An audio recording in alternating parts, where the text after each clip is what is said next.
Salut tout le monde et bienvenue dans ce point septembre 2020. Plusieurs nouvelles, notamment celle qui est dans le titre de laquelle, vous savez quoi, j'avais pas prévu qu'on commence par ça, mais on va commencer par ça parce que je pense que c'est surtout pour ça que vous êtes là. Donc oui, les NMT. Donc je vais vraiment les arrêter, hein. C'est pas un titre pour attirer du clic, c'est pas un titre genre je vous ai bien nu, c'est pas un poisson d'avril en septembre, c'est une nouvelle.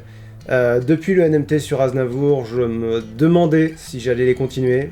J'avais un peu fait cette vidéo dans l'optique, si jamais c'est fini, ça fait une bonne fin, si c'est pas fini, je laisse la fin ouverte aussi. Donc ouais, j'étais en train de réfléchir activement à une éventuelle suite au NMT. J'avais envisagé plusieurs sujets, j'avais envisagé l'important, c'est pas c'est pas cette espèce de sectarisme autour d'un artiste, c'est vraiment le message des chansons. J'aurais cherché des textes, je me serais appuyé sur les textes pour arriver à la conclusion, l'important c'est le message. Je réfléchissais aussi à faire un NMT rap contre métal, ça pouvait être intéressant, d'autant que c'est une espèce de division qui est arbitraire comme c'est pas permis, parce que le rap c'est plutôt des paroles et le métal c'est plutôt de la musique, et du coup il y a... L'un n'empêche vraiment pas l'autre, je vois vraiment pas pourquoi les gens opposent les deux. Voilà, je serais allé vers une conclusion comme ça, voyant dans quel domaine le rap est mieux, dans quel domaine le métal est mieux, et puis dire qu'au fond, ce qui est mieux, c'est la musique, c'est... Enfin voilà, dire qu'il y a du bon et du mauvais dans tous les styles. Et plus je réfléchissais à ce que je pourrais faire... avec les NMT. Je voulais aussi faire un truc sur Weshden, parce que plusieurs personnes m'ont dit ouais, vas-y, défonce-lui sa gueule à Weshden, et je me suis dit bon, je vais peut-être faire encore un NMT pour expliquer que le but des NMT c'est pas de défoncer la gueule ni des gens ni des chansons, ça peut peut-être être utile. Plus j'y réfléchissais, plus je me disais ces NMT là, je veux les faire pour les gens, quoi. Je veux les faire pour changer l'image des NMT, pour changer l'image que je donne. Ces NMT là, je veux pas les faire parce que j'ai quelque chose à dire, je veux les faire pour me défendre. Et finalement, je veux pas les faire. J'avais pas envie de les tourner, j'avais pas envie de les écrire, ça me paraissait pas intéressant. J'aurais peut-être dû commencer par là. Je peux pas dire j'aime pas les NMT, parce que c'est pas aussi vrai, c'est pas aussi brut que ça, c'est... les NMT, c'était marrant. J'aime pas le message qu'ils renvoient. Je peux pas non plus dire que je vois les NMT comme une erreur de jeunesse, mais je les vois comme les vidéos d'un jeune vidéaste qui avait pas mûri sa réflexion, quoi. Et ça m'a frappé parce que je me disais, il y a plein de gens qui suivent les NMT pour les mauvaises raisons, mais la vérité c'est que je faisais sans doute les NMT pour les mauvaises raisons aussi. C'est une émission que j'aurais pas dû faire. Il y a un côté très communautaire autour de la musique auquel j'appartiens vraiment pas et que je comprends vraiment pas. Je suis totalement extérieur à ça et du coup je suis rentré dedans la tête la première. Il y a un côté très... un peu comme le sport d'ailleurs. Ça peut être fantastique, ça peut être à l'origine de moments merveilleux, ça peut être grandiose, et pour beaucoup de gens, ça sert à se regrouper sous une bannière pour aller affronter les gens qui sont sous une autre bannière. Autant pour le sport, je comprends, parce que il y a de la compétition, je comprends, je cautionne pas, mais je comprends. La musique, je comprends pas. Je comprends pas pourquoi les gens peuvent pas aimer tous les styles de musique, aimer certaines chansons d'un groupe et pas certaines autres. Et je me suis retrouvé au milieu de ça, et en fait je me rends compte que je peux pas faire d'émission sur la musique parce que mon approche de la musique ne correspond pas à l'approche du monde de la musique. C'est-à-dire, l'émission NMT, elle est devenue populaire parce qu'elle se rangeait complètement dans ce contexte communautariste. C'est-à-dire que la plupart des gens qui suivent le NMT se disaient « Ils parlent en mal de Maître Gims parce qu'ils détestent Maître Gims et il a raison, Maître Gims c'est de la merde !» Et pas du tout. C'était vraiment juste la chanson Bella, je la trouvais nulle. Je me suis dit « On va rigoler parce qu'elle est nulle !» Et c'est vraiment juste la chanson Bella, quoi. J'aurais dû m'arrêter plus tôt. J'ai été attiré par la lumière, peut-être.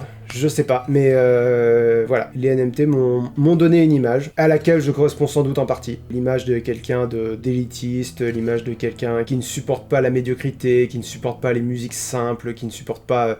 alors que c'est vraiment pas moi. Mais j'imagine que c'est un petit peu moi, sinon j'aurais pas fait cette émission. Mais voilà, les musiques que j'écoute, c'est ça en plus, c'est que dans les NMT, je parle pas du tout des musiques que j'écoute. Et les musiques que j'écoute, c'est des trucs populaires. En plus, j'écoute relativement peu de musique. Enfin, c'est une émission qui ne me correspond pas. C'est une émission qui ne me correspond pas et que pas que je regrette d'avoir fait, faut pas déconner. Mais je vais en retirer plus de mauvaises expériences que de bonnes expériences. Il était temps que ça s'arrête. Franchement, il était temps que ça s'arrête. Je comprends que vous soyez déçus. Si vous voulez vous désabonner, désabonnez-vous. Franchement, si vous étiez abonné pour suivre les NMT, vous êtes abonné pour les mauvaises raisons. Donc, allez-y. Désabonnez-vous, vous faites bien. Si vous voulez rester abonné, bah vous êtes abonné pour les bonnes raisons. Merci beaucoup, c'est cool. Mais voilà, si vous me suivez uniquement pour les NMT, c'est plus la peine, c'est fini. Maintenant, les NMT ont déjà été finis une fois, il est pas possible qu'ils ressurgissent de leur tombe, c'est comme ça qu'on dit, j'ai pas les mots. Pour revenir sous une autre forme, comme ils l'ont déjà fait une fois. Honnêtement, ça m'étonnerait beaucoup, mais je vois pas l'avenir, donc c'est pas impossible. Maintenant, gardez bien en tête que il vaut mieux que je ne fasse plus une émission que j'ai plus envie de faire. Gardez bien en tête que c'est pas quelque chose de triste. Au contraire, franchement, quand je me suis dit... parce que vraiment, j'étais dans le purgatoire au niveau des NMT, je me disais, est-ce que je continue pas? Je pouvais pas dire les NMT c'est fini, je pouvais pas dire les NMT ça continue. J'avais décidé aucun des deux. Je pouvais pas dire, je vais sacrifier l'émission la plus populaire que j'ai créée, et je pouvais pas dire non plus, je vais la poursuivre. J'étais vraiment entre les deux, et quand j'ai pris la décision, là, il y a quelques semaines, de me dire, tu sais quoi, la NMT c'est fini, j'en ai marre d'y réfléchir, j'en ai marre d'hésiter, on va dire que ça n'existe plus. Je me suis senti, mais soulagé, je me suis dit, tous les 50-50, toutes les parenthèses, tous les points culture que je vais pouvoir faire, ça me retire, tu sais, ça me retire une réflexion, ça me retire... J'aurais plus à penser, mais qu'est-ce que les gens vont dire de moi, qu'est-ce que ça va dire de moi, qu'est-ce que ça... comment ça va être reçu, est-ce que je vais blesser quelqu'un, est-ce que je vais passer pour quoi, tout ça, en juste une décision, juste un petit flip de on dit que c'est fini. Pour beaucoup d'entre vous, ça serait une mauvaise nouvelle, pour moi c'est une bonne nouvelle. Pour moi c'est, je me suis libéré de quelque chose. Donc j'espère que vous pourrez comprendre ça, et j'espère que vous serez pas trop déçus. Sachant que j'ai plein d'autres contenus sympas sur Link the Sun, on va en parler très bientôt.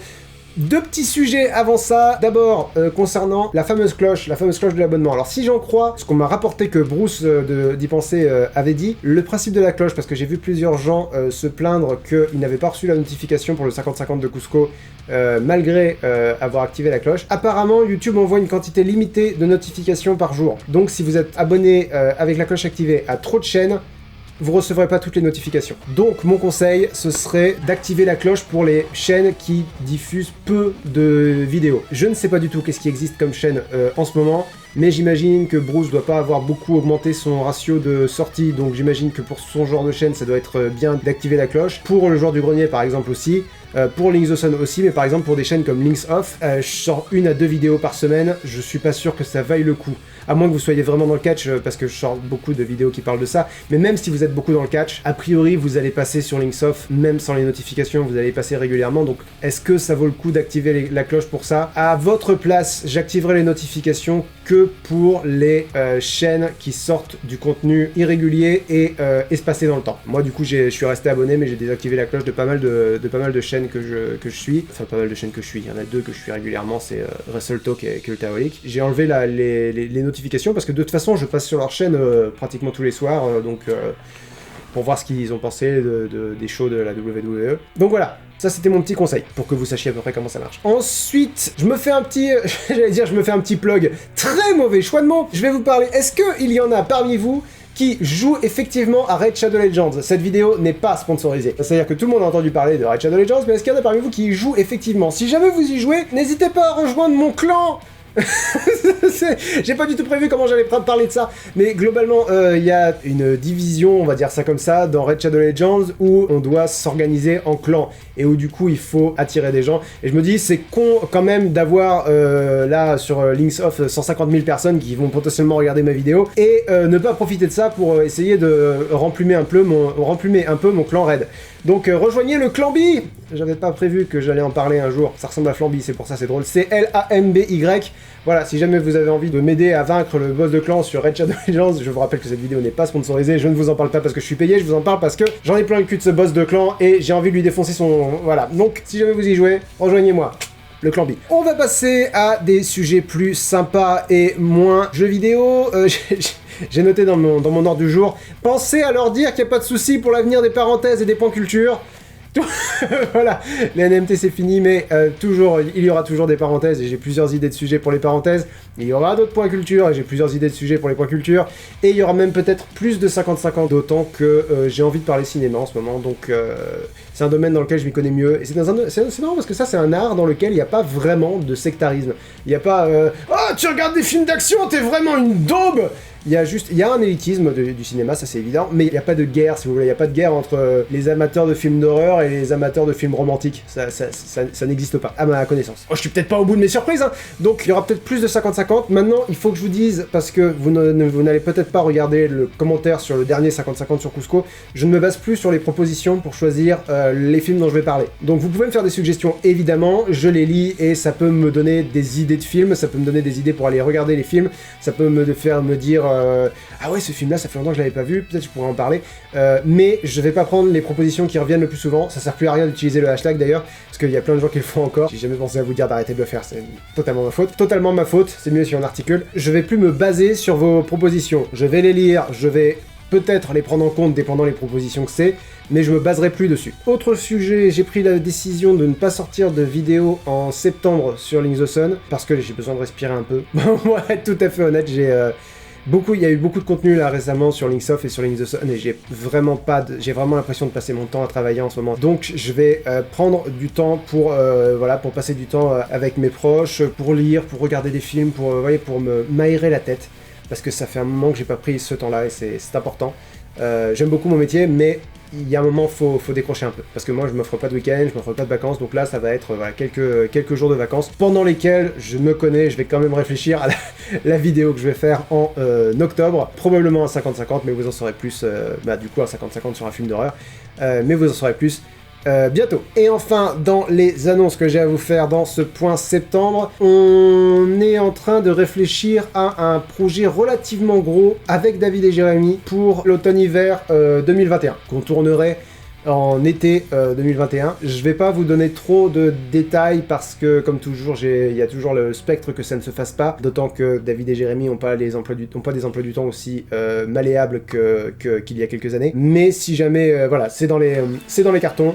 Je vous le dis, globalement pour ceux qui aiment bien les sketchs dans les 50-50 et dans les NMT, on va faire un projet qui se concentre surtout sur ça, c'est-à-dire du jeu avec David, Jérémy et moi. Voilà, ça va être dans cette optique-là, et je vous en dirai plus en temps et en heure quand ça se concrétisera. Et nous allons passer à 20 de vos questions, parce que c'est fantastique et que tout va extrêmement bien. Il ne fait pas si chaud que ça, et je n'ai pas les jambes qui brûlent du fait d'avoir couru ce matin. Alors, première question de Jordan MCT, question classique mais pourtant importante. Comment vas-tu? Très bien. Merci beaucoup, et toi-même.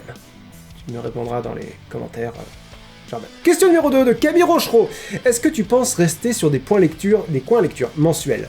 Oui, le coin lecture doit sortir aujourd'hui, j'ai complètement oublié. Là, je suis en train de tourner une vidéo alors qu'il y a une vidéo qui doit sortir aujourd'hui. Il va falloir que je la sorte directement après ce tournage. Donc quand tu verras ce message, le coin lecture sera déjà sorti.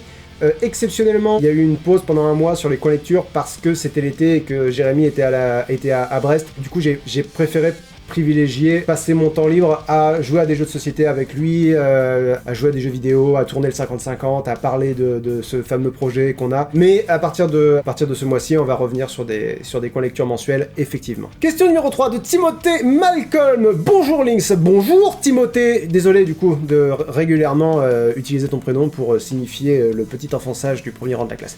Tu avais parlé d'une diversité de contenu plus importante dans Linksoft dans le point précédent. Or, je n'y vois que du catch. Y aura-t-il plus de diversité dans Linksoft dans les semaines, voire mois à venir?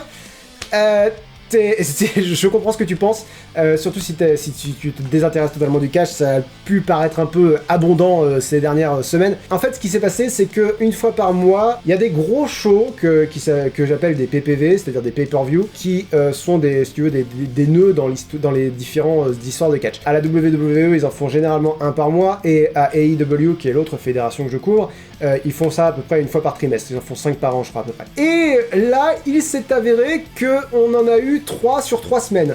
Et comme à chaque fois, je fais une vidéo pronostic et une vidéo bilan pour chacun de ces shows, je me suis retrouvé à faire 6 vidéos. Donc, oui, il y en a eu beaucoup, mais c'était exceptionnel. On va revenir à un rythme plus éparse dans les semaines à venir. Il y a le coin lecture là qui va sortir, enfin tu l'auras déjà vu quand la vidéo sera sortie, puisqu'il sort aujourd'hui quand j'enregistre cette vidéo. Il va y avoir le bêtisier du dernier 50-50, le commentaire effectivement du dernier 50-50, là va y avoir le point. Donc t'inquiète pas, la diversité sera de retour. Et puis je vais peut-être me faire un petit jeu vidéo, un de ces quatre, je vais peut-être me faire un petit let's play. Ensuite, question numéro 4 de K-Tête. Salut Smiley qui tire la langue, pourquoi pas. Salut Est-ce que tu ferais un point culture, faut jamais faire ça, sur Stephen King? C'est une bonne idée. Je ne l'ai pas envisagé vraiment. Je crois pas avoir lu suffisamment de livres de Stephen King, ni vu suffisamment d'adaptations de Stephen King, mais c'est une bonne idée à explorer. Numéro 5 de Ben Alpha. Salut Lynx, oh, quelqu'un va être très déçu.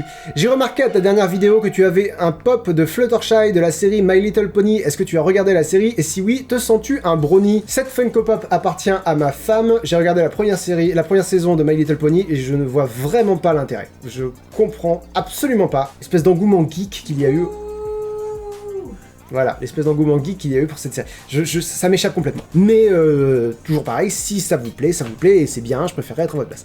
Question numéro 6, parce que le sujet est clos, de Pierre Klaus. Klaus, on s'amuse. Salut Lynx, on a vu tes frères dans la dernière vidéo, est-ce qu'ils vont revenir plus régulièrement ou c'était juste un coup de bol dans les plannings? C'est pas un coup de bol, ça s'appelle les vacances d'été. En l'occurrence, ils vont pas être plus réguliers parce que Jérémy est retourné à Paris et que David va avoir son planning qui va être 2 fois plus chargé. Mais si on a l'occasion de retravailler ensemble, c'est toujours pareil, si on a l'occasion de retravailler ensemble, on retravaillera ensemble parce que c'est un plaisir. Question numéro 7 de Robin, oh non, Paliemi. Salut Lynx, penses-tu qu'il serait judicieux... Ah, j'ai gardé celle-là pour que vous voyez de quoi je veux parler. Salut Lynx, penses-tu qu'il serait judicieux de changer le nom de la rubrique NMT? Le nom de lui-même est un peu méprisant, comme s'il était originellement pensé pour tirer sur les auditeurs. C'est vachement malsain et c'est plus vraiment en accord avec ce que tu fais maintenant, surtout pas après celui sur Big Flo et Oli, Jul et surtout Aznavour. Le bonheur de plus avoir ce genre de commentaires. Parce que j'en ai tout le temps des comme ça. Et je t'en veux pas, hein, Robin, ou Robin, je comprends parfaitement ton point de vue, mais... au bout d'un moment, quoi. Et ne plus avoir ce genre de commentaires. Ça va tellement m'alléger la vie. Donc voilà, oui, peut-être que le titre était mal choisi. Écoute, c'est de l'histoire ancienne de toute façon. Question numéro 8 de Vikiyu Gladine.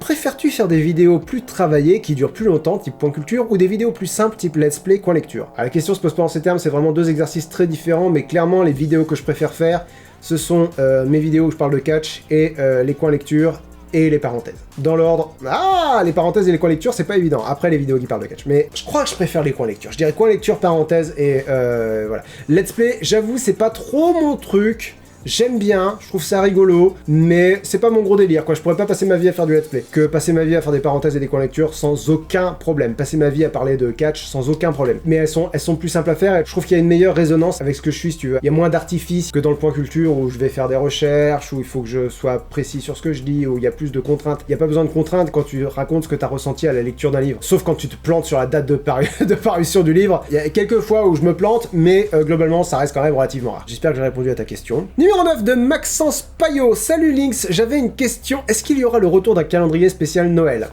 Pas cette année, pas l'année prochaine puisqu'on sera sur un autre projet avec David et Jérém. Peut-être l'année suivante. On sait pas, c'est quelque chose que j'ai adoré faire, que j'ai adoré publier, que j'ai adoré partager avec vous, et si l'occasion se représente, on refera ça. Question numéro 10 de Guilain VDC. Hello Lynx, tu avais parlé dans un ancien point d'une fin propre, entre guillemets, pour les let's play, entre parenthèses, fin du mode histoire de Pokémon, et de la narration de Skyrim, entre autres, cela est-il toujours d'actualité? J'ai du mal à trouver le temps. J'ai du mal à trouver le temps pour faire ça, j'aimerais bien faire ça. Fin de mode histoire de Pokémon, j'avoue que l'envie est pas spécialement là, j'ai eu beaucoup de mal à rentrer dans le jeu Pokémon bouclier. Tu sais, c'est le genre de truc, j'aimerais bien. Si j'avais le double du temps que j'ai, je le ferais, ce serait déjà fait, quoi. Mais c'est pas le cas, et c'est là-dedans.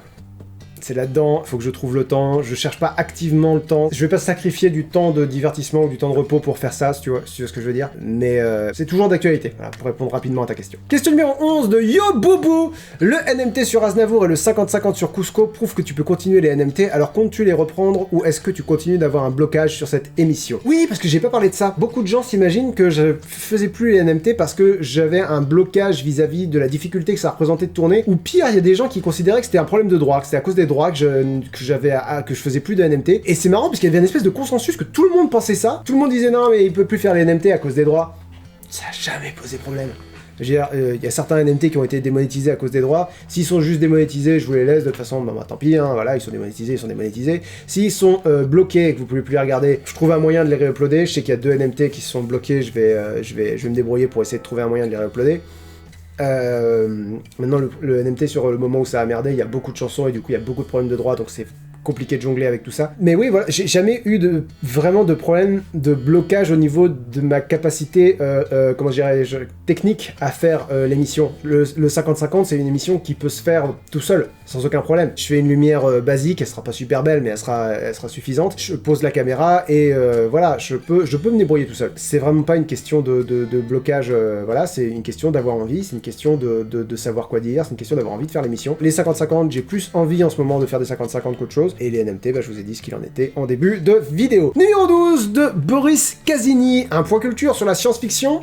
C'est un projet de longue date, je m'y connais pas suffisamment pour faire un point culture vraiment complet à ce sujet-là. Je continue de me renseigner petit à petit, je m'instruis lentement mais sûrement, j'apprends des trucs. Et puis un jour ça se fera sans doute parce que c'est un sujet que j'ai bien envie de traiter, donc c'est pas du tout exclu, je dirais même que c'est un peu attendu. C'est le genre de point culture qui finira très probablement par voir le jour un jour. Question numéro 13 de... Pourquoi je hurle? Question numéro 13 de Ilias Raouf. Bonjour Lynx, bonjour Ilias. Étant donné la pertinence de tes propos ainsi que le professionnalisme de tes 50-50, te considères-tu également comme un critique de cinéma? Alors, d'une part, merci, d'autre part, non, tellement non, complètement non, et c'est incroyable à quel point je ne suis pas d'accord avec toi. On peut pas parler de professionnalisme concernant les 50-50, parce que c'est pas un travail de critique. Pour moi, le travail de critique, d'une part, il faut une connaissance phénoménal du monde du cinéma. Faut être conscient de l'histoire du cinéma, si tu veux, mais vraiment conscient de l'histoire du cinéma mondial, et depuis fin du 19e. Et d'autre part, le travail de critique, c'est un travail de journaliste. Et ça, c'est un truc que les gens ont tendance à oublier. C'est que pour moi, même le Nostalgia Critique n'est pas un critique. C'est quelqu'un qui aime le cinéma, qui fait des vidéos, qui parle des films sur sa chaîne. J'aime beaucoup ce qu'il fait, mais... pour moi, il correspond pas à la définition que j'ai d'un critique. Un critique, c'est un métier qui implique d'être journaliste qui se spécialise dans le cinéma. Pour moi, un critique de cinéma, il place l'œuvre dans un contexte. Moi, ce que je fais, c'est vraiment juste vous donner mon opinion à peine objective. J'essaye d'appuyer mon opinion sur mon ressenti, si vous voulez. J'essaye d'être clair par rapport à mon ressenti. J'essaye de comprendre mon ressenti vis-à-vis du film en lui-même. Je me dis pas que ça vient d'autre chose, je vous dis pas ça j'ai pas aimé parce que ça m'a rappelé ce qui m'est arrivé aux vacances de ski en 95. J'essaye de, voilà, je me base sur le film, mais je fais pas du tout un travail de critique. Pas du tout. Mais aujourd'hui, j'ai l'impression que beaucoup de gens ne savent pas ce que c'est qu'un critique. Et que n'importe qui peut se revendiquer critique. Donc je vais juste parler pour moi. Non, je suis absolument pas un critique de cinéma. Mais alors, j'en suis à des années-lumière. Je regarde que le cinéma que j'aime bien. Des fois, par curiosité, je jette un petit coup d'œil à ce qui se fait ailleurs que dans ma zone de confort. Je vais regarder un film en noir et blanc, je vais regarder un film qui ne soit pas un film américain, parce que j'allais dire américain ou français, mais vraiment le cinéma français, j'y connais pratiquement rien. Mais je suis pas un critique de cinéma. Je suis même pas un cinéphile, si tu veux. Je suis vraiment juste quelqu'un qui regarde des films, qui aime bien en parler. Ça se limite à ça. Et ça diminue pas du tout ce que je fais dans les 50-50. Je pense que c'est bien ce que je fais dans les 50-50. Je suis bien dans ma démarche, mais faut avoir l'honnêteté et l'humilité de reconnaître que c'est que ça. C'est déjà bien, mais c'est que ça. C'est pas un travail de professionnel du cinéma. Clairement pas. Question numéro 14 de Thaïs Laiska. As-tu déjà envisagé la fin de ta carrière YouTube et dans ce cas-là, qu'envisages-tu pour la suite? J'envisage la fin de ma carrière YouTube depuis qu'elle a commencé. Hein. faut toujours avoir en tête que ça peut se terminer très brutalement et sans crier gare. Qu'est-ce que j'envisage pour la suite? J'avoue que j'espère un peu retomber sur mes pieds d'une façon ou d'une autre. L'option qui me vient d'emblée, c'est de travailler dans l'édition, écrire des livres, parce que c'est plus ou moins... ça se rapproche beaucoup de ce que je fais déjà, c'est-à-dire j'écris mes vidéos avant de les lire. Là, le seul truc, c'est que écrire un livre, il n'y a pas toute la partie jouée, il n'y a pas toute la partie montage, qui est une partie que j'aime beaucoup. Mais je pense que ma carrière YouTube s'arrêtera quand j'aurai plus le choix. C'est pas moi qui vais dire c'est bon, YouTube, j'en ai marre, à moins que vraiment YouTube se transforme en quelque chose de différent de ce qu'il est aujourd'hui. Parce que j'ai vraiment toujours envisagé YouTube comme une plateforme, pas comme un réseau social, si tu veux. C'est pour ça que je suis pas du tout conscient de ce qui se passe ailleurs sur YouTube, c'est parce que je m'en fiche, quoi. Ce qui m'intéresse, c'est publier mes vidéos et que vous les regardiez, mais c'est tout. YouTube, c'est ça. YouTube, c'est le partage. C'est une plateforme. Donc voilà, pour répondre à ta question, si je devais plus faire de vidéos sur YouTube, je pense que j'écrirais des bouquins, ou peut-être j'essaierais de réaliser des trucs, mais ça me ressemble moins, je pense, de réaliser des films ou des séries, des documentaires, des trucs comme ça. Ça me ressemble moins. Je serais plus dans mon élément à écrire. Je pense. Maintenant, on verra bien si un jour ça se présente. Question numéro 15 de Lily Bushholz. As-tu d'autres projets Disney au niveau des 50-50? Ça va peut-être aller.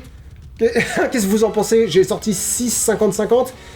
Il y a 2 Disney. Le tiers de mes 50-50, c'est des Disney. Bon, peut-être aller un petit peu ailleurs. J'aime beaucoup Disney, mais c'est pour ça d'ailleurs qu'il y a un 50-50 sur 3 qui parle d'une œuvre Disney. Mais il y a autre chose dans la vie que Disney, donc au niveau des 50-50, ça continuera à revenir régulièrement, hein, au niveau des parenthèses, au niveau des points culture. Maintenant, au niveau des 50-50, je pense qu'on va s'éloigner un peu de Disney, qu'on va pas y revenir avant un petit moment. Il y a des films Disney dont je pourrais dire des choses, mais il y a autre chose. Il y a autre chose dans la vie, je trouve dommage de se cantonner à un studio, si tu veux. Question numéro 16 de Audrey Bondurant.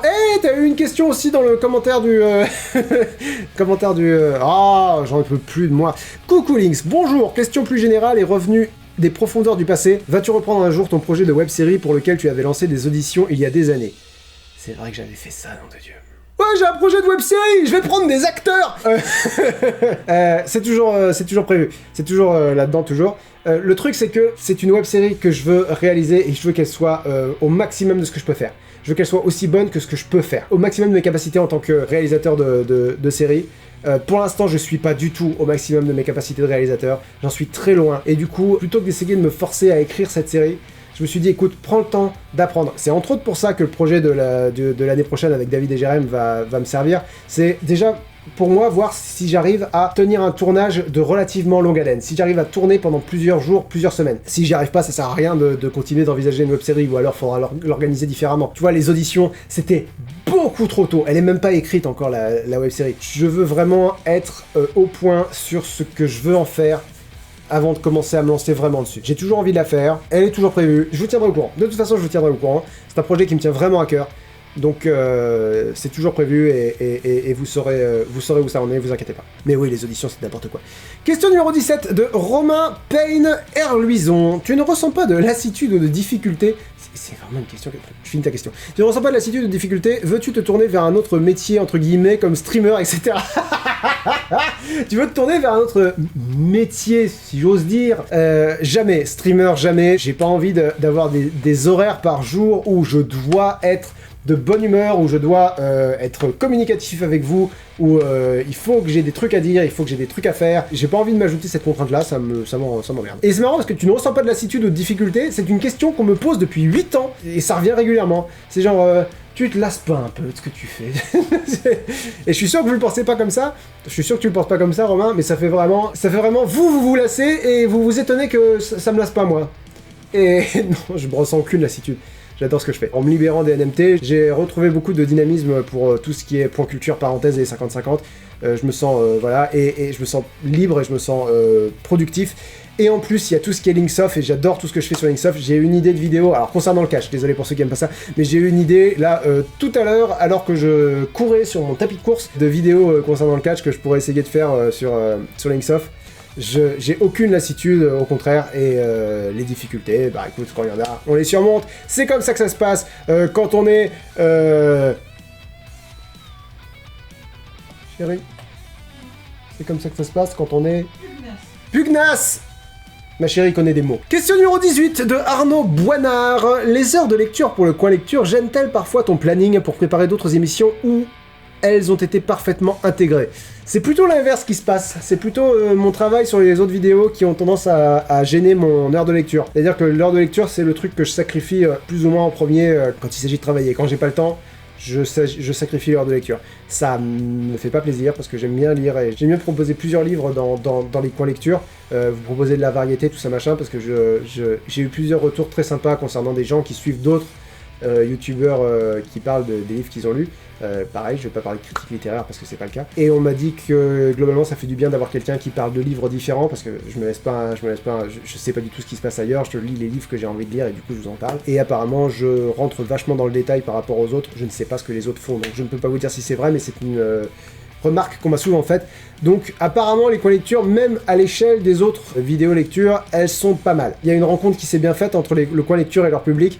Donc c'est un vrai plaisir et je tiens à ce que ça continue. Je tiens à garder les coins lecture. Donc je me débrouille pour caser une heure tous les jours dans mon emploi du temps. Question numéro 19 de Jeanne Craig Larouche. Est-ce que tu espères sortir le 50-50 sur les films d'horreur pour Halloween?